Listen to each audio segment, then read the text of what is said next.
মৰমৰ ছাত্ৰ ছাত্ৰীসকল আৰএছ টিউশ্যন চেণ্টাৰলৈ তোমালোকক স্বাগতম জনাইছোঁ।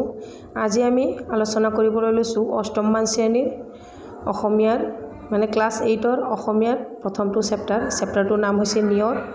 এই চেপ্টাৰটো বৰ ইম্পৰ্টেণ্ট এটি চেপ্টাৰ। এইটোত বৰ ইম্পৰ্টেণ্ট কুৱেশ্যন আছে। যিখিনি ইম্পৰ্টেণ্ট কুৱেশ্যন আটাইখিনি তোমালোকক একদম ছুটিকৈ আলোচনা কৰি দিম মই। তোমালোকে ইয়াতকৈ ছুটিকৈ আৰু লিখিব নোৱাৰি, এনেকুৱা ছুটিকৈ মই তোমালোকক আলোচনা কৰি দিম। তোমালোকে বহি আৰু কলম লৈ একফালৰ পৰা লিখি যোৱা। যদিও ভিডিঅ'টো অলপ দীঘল হ'ব তথাপিও তোমালোকে স্কিপ নকৰাকৈ প্ৰথমৰ পৰা শেষলৈ চাই থাকা। চোৱা, পাঠভিত্তিক প্ৰশ্নখিনি প্ৰথমতে আলোচনা কৰি লওঁ। 1 নম্বৰটোত কি দিয়া আছে যে কবিতাটো স্পষ্টকৈ শুদ্ধ আৰু স্পষ্টকৈ পঢ়া আৰু আবৃত্তি কৰা। এই কবিতাটো প্ৰথমতে তোমালোকে স্পষ্টকৈ পঢ়ি ল'বা আৰু আবৃত্তি কৰিবা।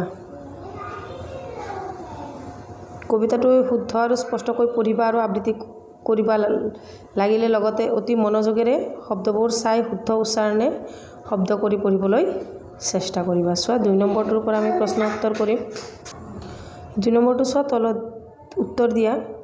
মুকুতা মণিটি বুলি কবিয়ে কিহক বুজাইছে? মুকুতা মণিটি বুলি কবিয়ে নিয়ৰৰ টোপালক বুজাইছে। কিমান ধুনীয়া কবিয়ে নিয়ৰৰ টোপালটোক কিহৰ লগত তুলনা কৰিছে দেখিছানে? মুকুতা মণিটিৰ লগত। তাৰে পিছৰ প্ৰশ্নটো হৈছে নিয়ৰক কবিয়ে কাৰ কাৰ লগত তুলনা কৰিছে? Important question. নিয়ৰক কবিয়ে নিশাৰ তৰা আৰু মুকুতামণিৰ লগত তুলনা কৰিছে। একদম শ্বৰ্ট কৈ দিছোঁ, তোমালোকে লিখি লোৱা। তাৰপিছত গ নম্বৰ প্ৰশ্নটো চোৱা, নিয়ৰে হিয়াত কি সাঁচি থোৱাৰ কথা কৈছে?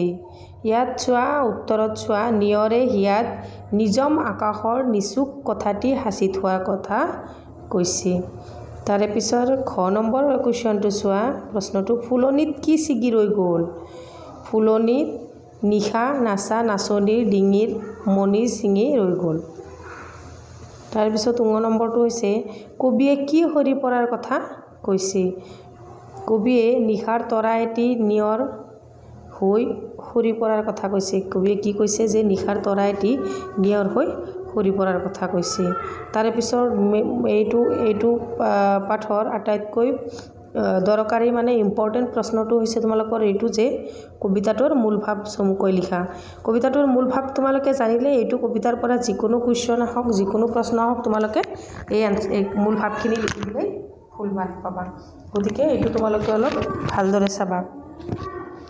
চোৱা, এই কবিতাটোৰ কবি হৈছে চন্দ্ৰকুমাৰ আগৰৱালা। মই ধুনীয়াকৈ লিখি দিছোঁ। চোৱা, প্ৰতিমাৰ খনিকৰ কবি চন্দ্ৰকুমাৰ আগৰৱালাদেৱৰ দ্বাৰা ৰচিত নিয়ৰ এটি ৰোমান্টিক কবিতা।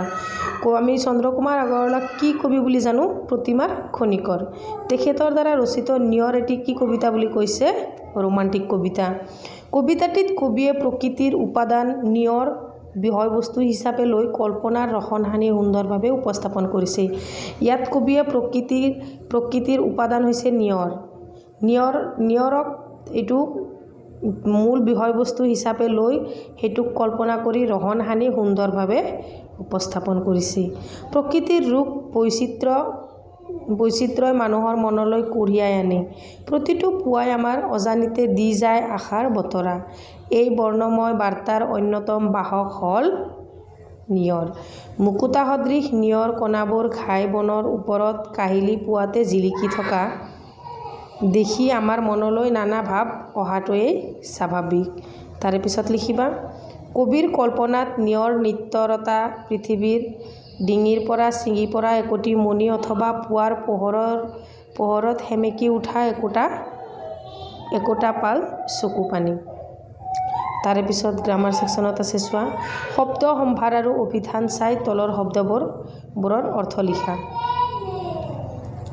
ইয়াতে দিছে ফটিক মানে হৈছে নিৰ্মল পৰিষ্কাৰ। শোভে মানে হৈছে শুৱনি কৰি তোলা। আকৌ হেঙুলি মানে হৈছে হেঙুল বৰণীয়া। নিজম মানে হৈছে নীৰৱ। এইবিলাক ইম্পৰ্টেণ্ট, তোমালোকে চাবা। তাৰপিছত আছে নিচুক মানে হৈছে কান্দন সামৰি স্থিৰ। প্ৰসংগ সংগতি দৰ্শাই ব্যাখ্যা কৰা। চোৱা ব্যাখ্যা, নিজম আকাশৰ নিচুক কথাটি হিয়াত থৈছে সাঁচি, কোন কাহানিৰ সপোন দেখিছে কোনে হাঁহিছিল নাচি। ব্যাখ্যাটো আহিব পাৰে পৰীক্ষাত। উক্ত কবিতাফাঁকি আমাৰ পাঠ্যপুথিৰ অন্তৰ্গত প্ৰতিমা খনিকৰ কবি চন্দ্ৰকুমাৰ আগৰৱালাদেৱৰ দ্বাৰা ৰচিত নিয়ৰ নামৰ কবিতাটিৰ পৰা তুলি দিয়া হৈছে। এনেকৈ প্ৰথমতে পৰিচয়খিনি দি ল'বা। তাৰে পিছত লিখিবা ৰাতিপুৱা ফুলৰ পাহিত পৰি থকা নিয়ৰ টোপালক নিশাৰ আকাশৰ পৰা সৰি পৰা তৰাৰ ৰূপত কবিয়ে কল্পনা কৰিছে। সেই প্ৰসংগত উক্ত কবিতাফাঁকি তুলি দিয়া হৈছে। প্ৰকৃতিৰ ৰূপ বৈচিত্ৰ্যময় মানুহৰ মনলৈ কঢ়িয়াই আনে। প্ৰতিটো পুৱাৰ আমাৰ অজানিতে দি যায় আশাৰ বতৰা। এই বৰ্ণময় বাৰ্তাৰ অন্যতম বাহক হ'ল নিয়ৰ।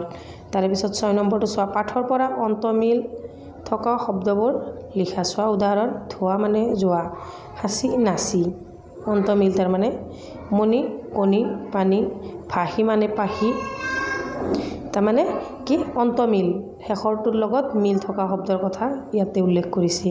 7 নম্বৰ প্ৰশ্নটোত চোৱা উল্লেখিত শব্দবোৰৰ সমাৰ্থক শব্দ লিখা। এইটো ইম্পৰ্টেণ্ট, ইয়াৰ পৰা পৰীক্ষাত আহিব। টোপনি মানে হৈছে নিদ্ৰা ঘুমটি, বেলি মানে হৈছে ৰবি সূৰ্য কিৰণ, পানী মানে হৈছে জল নীৰ, ফুল মানে হৈছে কুসুম, পদ্ম মানেও ফুল, নিশা মানে ৰাতি নিশি, সপোন মানে হৈছে কল্পনা, আকাশ মহাশূন্য স্বৰ্গ গগন মানেও আকাশ, চকু মানে নয়ন আখি চক্ষু।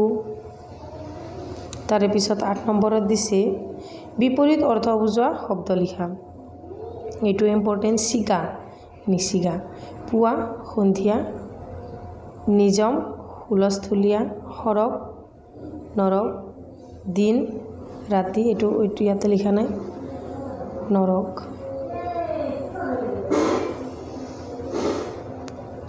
হাঁহি কান্দন মনত ৰাখিবা। তাৰে পিছত 9 নম্বৰটো বাক্য ৰচনা কৰা। মুকুতা ৰ'দৰ পোহৰত নিয়ৰক মুকুতা মণিটিৰ নিচিনা লাগে। মুকুতাৰ তলত আণ্ডাৰলাইন কৰি দিবা যেতিয়া বাক্য ৰচনা কৰা। আকৌ পাহি গোলাপ ফুলৰ পাহিবোৰ ধুনীয়াকৈ সৰি আছে। তাৰে পিছৰটো শোভে গোলাপ ফুলে গোটেই বাগিচাখনত শোভে। তাৰে পিছৰটো চোৱা নিচুক নিয়ৰে নিজৰ আকাশত নিচুক কথাটি হৃদয়ত সাঁচি থৈছিল। ফটিক নৈখনৰ ফটিক পানীত পদুম ফুলবোৰ ধুনীয়াকৈ ফুলি আছে। তাৰে পিছত 10 নম্বৰটো চোৱা। নিয়ৰ কবিতাটিত থকা তৎসম আৰু তদ্ভম শব্দবোৰ বাছি উলিয়াই লিখা। তুমি জনা তৎসম আৰু তদ্ভম শব্দবোৰৰ এখন তালিকা প্ৰস্তুত কৰা। তৎসম শব্দ আৰু তদ্ভম মুক্তা মুকুতা, স্ফটিক ফটিক, তাৰা তৰা, স্বৰ্গ সৰগ, মণি মণি। তাৰে পিছত চোৱা। দৈনন্দিন জীৱনত বিভিন্ন ক্ষেত্ৰত তুমি ব্যৱহাৰ কৰা ইংৰাজী শব্দবোৰ ভাগে ভাগে লিখা।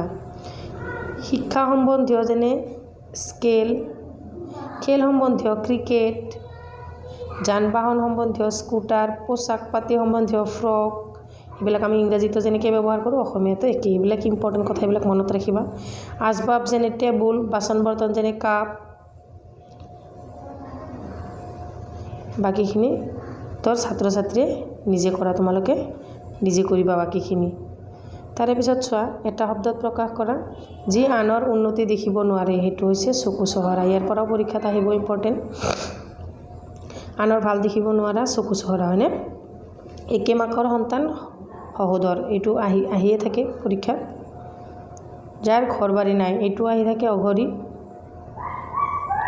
যিজনে ভাল বেয়া বিচাৰ কৰিব নোৱাৰে, অবিবেচক তাৰমানে বিবেচনা নাই। যি আগেয়ে হোৱা নাই, অভূতপূৰ্ব। তাৰে পিছৰ প্ৰশ্নটো চোৱা।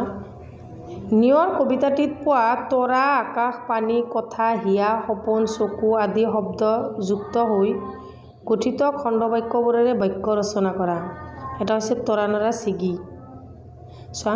বৰকৈ বেগাই ইমান বেগাই যে উজুতি বন আদি ছিঙি যায়। তৰা নৰা ছিঙি যায় তাৰমানে। আকাশত চাং পতা মানে হৈছে অস্বাভাৱিক কল্পনা কৰা। আকাশত চাং পাতিব পাৰিব নেকি? নোৱাৰে। তাৰমানে এইটোৰ দ্বাৰা অৰ্থটোৰ দ্বাৰা কি বুজাইছে যে অস্বাভাৱিক কল্পনা কৰা। তাৰপিছত পানীৰ তলৰ কাঁইট, নেদেখা বিপদ অজ্ঞাত শত্ৰু, কথা চহকী মানে বেছিকৈ কথা কোৱা লোক, হিয়াৰ হিয়াৰ আমঠু অতি আদৰৰ ইয়াৰ পৰাও আহিব পৰীক্ষাত চোৱা অলিক সপোন মানে অমূলক কল্পনা চকু চহৰা মানে লোকৰ ভাল দেখিব নোৱাৰা গতিকে চোৱা বাক্য ৰচনাখিনি কৰিম আমি তৰা নৰা ছিঙি বৰকৈ বেগাই খুৰাকৰ মৃত্যুৰ খবৰটো পাই পল তৰা নৰা ছিঙি ঘৰলৈ আহিল তাৰে পিছৰটো চোৱা আকাশত চাং পতা মানে হৈছে অস্বাভাৱিক কল্পনা কৰা আকাশত চাং পতা মানুহে উন্নতি কৰিব নোৱাৰি পানীৰ তলৰ কাঁইট নেদেখা বিপদ অজ্ঞাত শত্ৰু ৰমেনে জনাই নাছিল যে বন্ধুৰ বেশেৰে তাৰ ঘৰতে পানীৰ তলৰ কাঁইট লুকাই আছে তাৰপিছত আছে কথা চহকী বেছিকৈ কথা কোৱা লোক অবিনাশ গোটেই শ্ৰেণীটোৰ ভিতৰতে কথা চহকী তাৰমানে বৰকৈ কথা পাতে হিয়াৰ আমঠু অতি আদৰৰ প্ৰত্যেক সন্তানেই নিজৰ মাক দেউতাকৰ হিয়াৰ আমঠু তাৰপিছত অলিক সপোন অমূলক কল্পনা অলিক সপোন দেখি সময় নষ্ট কৰিব নালাগে চকু চহৰা লোকৰ ভাল দেখিব নোৱাৰা চকু চহৰা লোক সকলোৰে অপ্ৰিয় হয় তাৰপিছত 14 নম্বৰটো চোৱা তলৰ বাক্য কেইটিৰ খালী ঠাইত অৰ্থৰ লগত সংগতি ৰাখি ভাঙি